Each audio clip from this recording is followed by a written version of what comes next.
Operation of a junction transistor.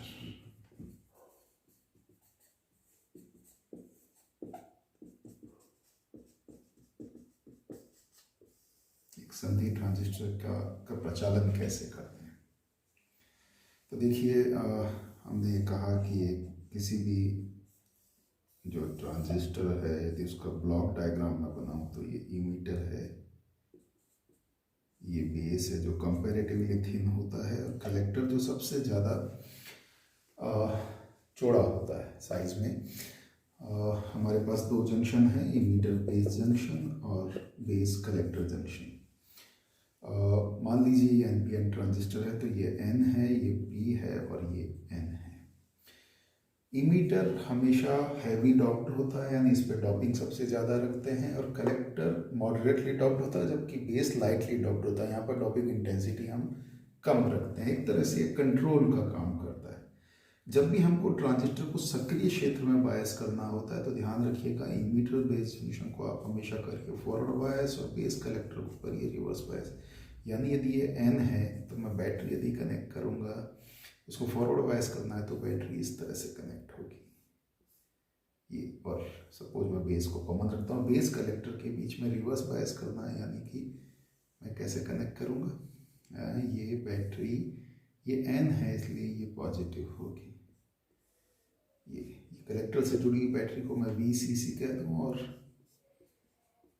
Emitter से जुड़ी हुई बैटरी को मैं VEE कह दूँ। तो आप देख रहे हैं कि ये फॉरवर्ड बायस हो गया ये जंक्शन, और ये रिवर्स बायस हो गया। इमीटर क्योंकि एन तरह का है, हैवीली डॉप्ड है, इसलिए हमको पता है एन तरह के जो अर्धचालक होते हैं उसमें जो मेजॉरिटी चार्ज कैरियर्स होते हैं वो होल्स होते हैं।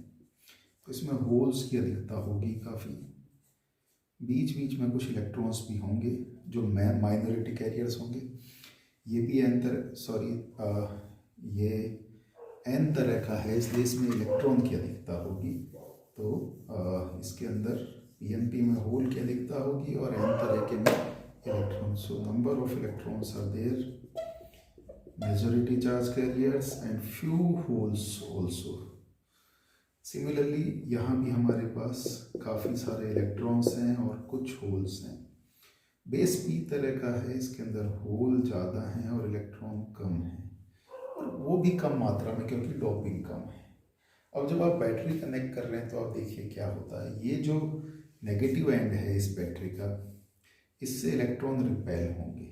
यहाँ पर ये पॉजिटिव एंड इसको खींच भी रहा है, तो ये यहाँ पर क्योंकि ये फॉरवर्ड बायस, इसलिए ये जो डिप्लेशन रीजन है ये थोड़ा सा वीक हो जाएगा और एक फेवरेबल कंडीशन मिलेगी इलेक्ट्रॉन्स को मूव करने के लिए टू। और क्योंकि ये बेस तक जा पाए, बेस बहुत थिन है, जो रिकॉम्बिनेशन टाइम होता है इलेक्ट्रॉन और होल का, उस टाइम से भी कम टाइम में इसको ये क्रॉस कर जाते हैं, इसलिए रिकॉम्बिनेशन बहुत कम होता है। मान लीजिए यहाँ से 100 इलेक्ट्रॉन्स चलते हैं तो 98 तक एक दो इलेक्ट्रॉन जो है वो इन होल से रिकम्बाइन होंगे, बाकी इसके पॉजिटिव यहाँ पर जो अट्रैक्शन फोर्स है इसको क्रॉस करके यहाँ आ जाते हैं। यहाँ पर जरूर एक फेवरेबल कंडीशन होल्स के लिए भी बनती है। ये जो होल्स हैं यहाँ पर बेस में बहुत कम मात्रा में ये इस नेगेटिव की तरफ अट्रैक्ट होते हैं, यानी होल्स इधर आते हैं, इलेक्ट्रॉन नेट करंट जो बहती है वो इस तरह से बहती है। तो कुल मिलाकर ये जो नेट करंट है, this constitute emitter current IE। Majority ये जो करंट है, सारी के सारे इलेक्ट्रॉन्स कहाँ पर जाएंगे, यहाँ पर आ जाएंगे, क्योंकि रिकम्बाइन बहुत कम हो रहे हैं, एक दो रिकम्बाइन हो रहे हैं। यहाँ पर सारे इलेक्ट्रॉन आकर इस तरफ पॉजिटिव टर्मिनल है और इस तरह से इलेक्ट्रॉन बाद में फ्लो करते हैं, इलेक्ट्रॉन यूज आ रहे हैं, इसलिए करंट डेफिनेटली रिवर्स जाएगी। तो ये हमारी हो जाएगी IC। जिस डायरेक्शन में इलेक्ट्रॉन फ्लो होता है उससे उल्टी दिशा में हमारी करंट जाती है। इलेक्ट्रॉन यूज आ रहा है तो IE किस तरफ है, इस तरफ है। तो यहाँ आप देख रहे हैं कि ये जो 100 इलेक्ट्रॉन्स मान लीजिए यहाँ पर चले, 98 यहाँ पर पहुँचे, तो आपको दिख रहा है ऑलमोस्ट IE जो है it is approximately equal to IC, but approximately equal to exactly नहीं होता, हमेशा IE is always greater than IC। कैसे? क्योंकि एक तो कुछ तो रिकम्बाइन हो जाएंगे, इसके अलावा यहाँ पर एक और होल में, यहाँ पर इसकी करंट में कंट्रीब्यूशन आ रहा है, वो इन होल्स का कंट्रीब्यूशन आ रहा है, जो कि ये माइनॉरिटी चार्ज कैरियर्स है। तो इन माइनॉरिटी चार्ज कैरियर्स का कंट्रीब्यूशन भी यहाँ पर आता है, and therefore the total current is the sum of IE is the sum of this plus the base current. ये जो करंट यहाँ पर जाती है रिकम्बाइन होकर, this current is the base current. So we have three currents, IE, a very heavy current which is approximately equal to IC collector current, and very low current IB. But this is very important current. This controls the operation of the transistor. यहाँ पर हमने ये NPN transistor की बात करी. यदि हम PNP करेंगे तो इसको होल्स से समझ लीजिए. जहाँ इलेक्ट्रॉन है वहाँ पर होल्स रिप्लेस कर दीजिए, और जहाँ होल्स है वहाँ पर इलेक्ट्रॉन रिप्लेस कर दीजिए.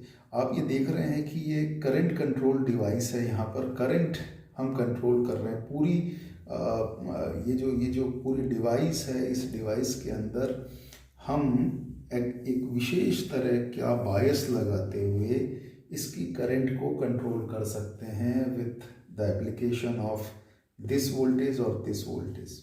सो ट्रांजिस्टर भी, और एक और चीज़ समझिए आप इसमें कि ये जंक्शन फॉरवर्ड बायस है और ये रिवर्स बायस है, यानी यहाँ पर रेजिस्टेंस ज़्यादा है और यहाँ पर रेजिस्टेंस कम है.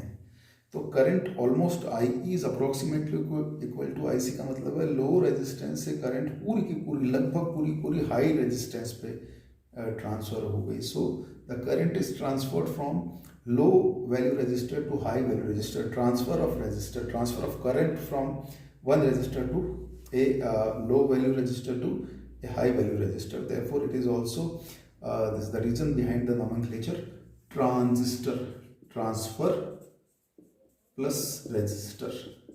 So this is a very important device. I told you that संधि ट्रांजिस्टर, बाइपोलर जंक्शन ट्रांजिस्टर हमारी डिजिटल इलेक्ट्रॉनिक्स का और एनालॉग इलेक्ट्रॉनिक्स का बेस है. लेकिन ये भी ध्यान रखने की बात है कि केवल बाइसिंग हमेशा ऐसे ही नहीं होगी. लेकिन जब भी आपको सक्रिय क्षेत्र, क्या होते हैं क्षेत्र अगले लेक्चर में देखेंगे, लेकिन जब भी आपको ट्रांजिस्टर को सक्रिय क्षेत्र में बायस करना हो तो एमिटर बेस जंक्शन को फॉरवर्ड बायस करिए और बेस कलेक्टर जंक्शन को रिवर्स बायस करिए.